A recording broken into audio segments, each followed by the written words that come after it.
नमस्कार, माझे नाव रमाकांत राजगोपाल शंवर. मी राहणार जिल्हा लातूर. माझी शेती लातूरमध्ये कार्यपूर या गावी आहे. आज आम्ही इथं बारामतीला आज भेट दिली आहे कृषी प्रदर्शनाला आणि आम्ही त्या ठिकाणी ऊस, सोयाबीन, भोपळा असे बरेच आम्ही लागवड करतो. या ठिकाणी आम्हाला बरेच वेगवेगळे बियाणे, वाण, त्यांची वाढ कशी होते त्याबद्दल बरीच माहिती चांगली बघायला भेटली. जेणेकरून ऊसाचं एकरी 110 टनापर्यंत उत्पन्न कसं नेता येईल त्याबद्दल ते प्रत्यक्ष वगैरे दाखवणार आहेत. आणि मी सांगतो की प्रत्येक शेतकऱ्याने एकदा या प्रदर्शनाला भेट द्यावी आणि AI तंत्रज्ञानाचा वापर करून जे शेतीसाठी आपल्याला फायदा करता येईल किंवा जे इथे माहिती दिली जाते त्याचा फायदा जास्तीत जास्त कसं करता येईल हे सर्वांनी एकदा येऊन पाहावं. या प्रदर्शनाची माहिती तुम्हाला कशी समजली? मला गुगलवरनं याची गुगल न्यूज मध्ये वाचण्यात आलं, त्याच्यावरून मी इथे भेट दिली. नंतर आमची सुरुवात झाली ते टोमॅटो पासून. टोमॅटोची वेगळी व्हरायटी बघितली. जे 6-7 एकरचा गॅप ठेवून बारका आपल्या ट्रॅक्टर मधनं घालता येईल ते संगोपन कसं करता येतं, लहानशा जागेमध्ये कसं डेव्हलप करता येतं ते पाहिलं.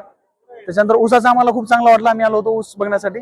तर 20 फुटापर्यंत ऊसाची उंची कसं नेता येते हे आम्हाला त्यांची चांगली माहिती देण्यात आली. खरं म्हणलं तर जे आता नवयुवक आहेत त्यांनी व्यावसायिक दृष्टिकोनातून शेतीमध्ये उतरावं आणि AIचा वापर करून आपण नवीन काय डेव्हलप करू शकतो किंवा आपलं माती परीक्षण करून आपल्या मातीला काय गरज आहे ते व्यवस्थित बघून शेतीमध्ये उतरायला पाहिजे. व्यावसायिक दृष्ट्या शेती करायला पाहिजे. महाराष्ट्रातील शेतकऱ्यांना काय आवाहन करायला, काय संदेश द्याल? तसं पाहायला गेलं तर आपल्या महाराष्ट्रामध्ये शेतीबद्दल प्रगती खूप कमी आहे. पण जर खरंच त्याचा आपण अभ्यास केला आणि गव्हर्नमेंटच्या वेगवेगळ्या उपाययोजना आहेत त्याचा जर यूज केला तर आपल्यासाठी खूप चांगला आहे. शेती हा 100% औद्योगिकरणासारखा आपण याचा वापर करू शकतो. AIचा वापर केला, वेगवेगळी तंत्रज्ञाने वापर केली तर शेतकऱ्यांना नक्कीच आपल्या मेहनतीमध्ये फरक पडू शकतो. लागवडी पद्धतीमध्ये बदल करून वगैरे त्याच्यामुळे आपल्या मेहनतीमध्ये काफी चांगलाच फरक पडतो. आज मी इथे बारामतीमध्ये KVK मध्ये प्रदर्शन बघायला आलो.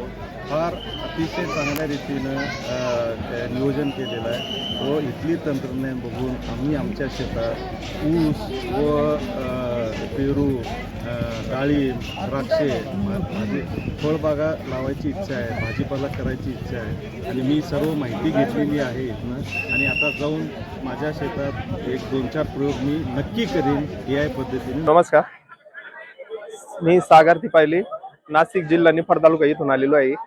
इथं म्हणजे आम्ही कांदा पिकं बघितले, टोमॅटो बघितले, ऊस बघितला, बाकी आपले शेतीविषयक जेवढी असेल ते.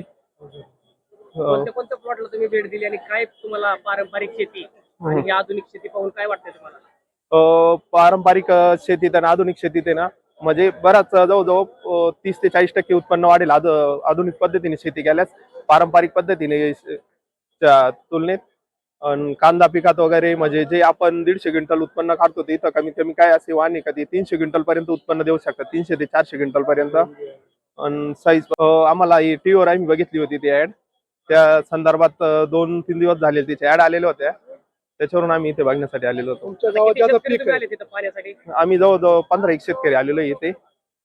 आमच्याकडे मेजर क्रॉप म्हणजे कांदा जास्त होतो, द्राक्षे होतात, ऊस होतो.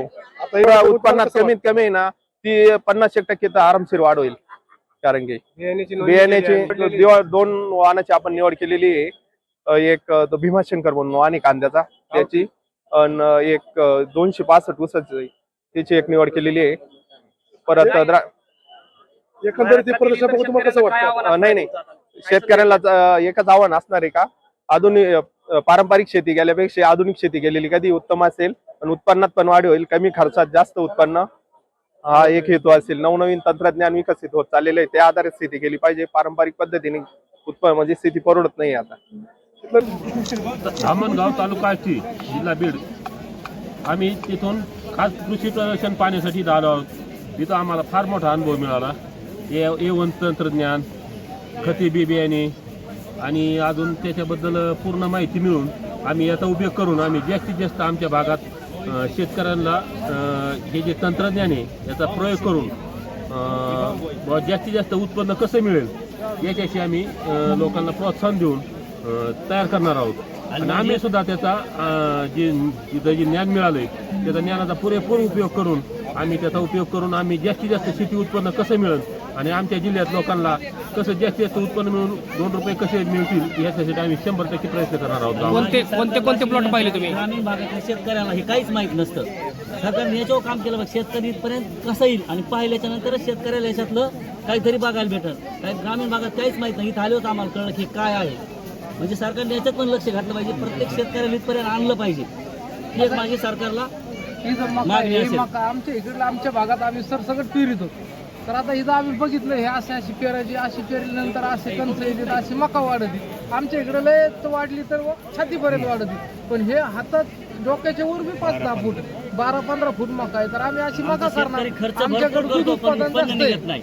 आमच्या तालुक्यात दूध उत्पादन जास्त आहे. आमच्याकडे मका कटाळ जास्त असतं. आम्ही याचं मुरघास करतो. मुरघासाने आमच्या गायाला त्यांना चांगलं राहते. सर हे तर आपलातून आहे. आपलातून म्हणजे आहे. आपण विचारच करू शकत नाही की आपण अशी जर शेती केली तर जो आपला शेतकरी म्हणजे काय म्हणतो आपण त्याला त्याचं वायाला गेला तो जाणार नाही. जर त्यांनी जर अशी शेती केली तर आता इथं आल्यानंतर ऊस, आता आमच्याकडे वीस आमचा ऊस एकदम चांगला नाही. आता आम्हाला इथं आलो असं कळलं की ऊसाची आपण अशी लागवड केली पाहिजे. आमच्याकडे कांदा असतो, आमच्याकडे मका असते. हे आणि आमच्या पिकात जमीन आसमानचा फरक आहे. कांद्याचा प्लॉट पाहिला हो, कांद्याचा प्लॉट पण पाहिला सर. म्हणजे ही शेती जर केली तशी कांदा, आमच्याकडे प्रमुख 2 पिकं आहेत, कांदा आणि ऊस आणि मका. याचा आम्ही 100% आणि मी तर असं म्हणन की पुढच्या वेळेस आमच्या स्वतःच्या खर्चाने आम्ही 100-200 तरी शेतकऱ्याला इथं आणू आणि दाखवू आणि त्याचा फायदा त्या गोरगरीब शेतकऱ्याला झाला पाहिजे. एवढं मी तुम्हाला तुमच्या माध्यमातून आव्हान करतो.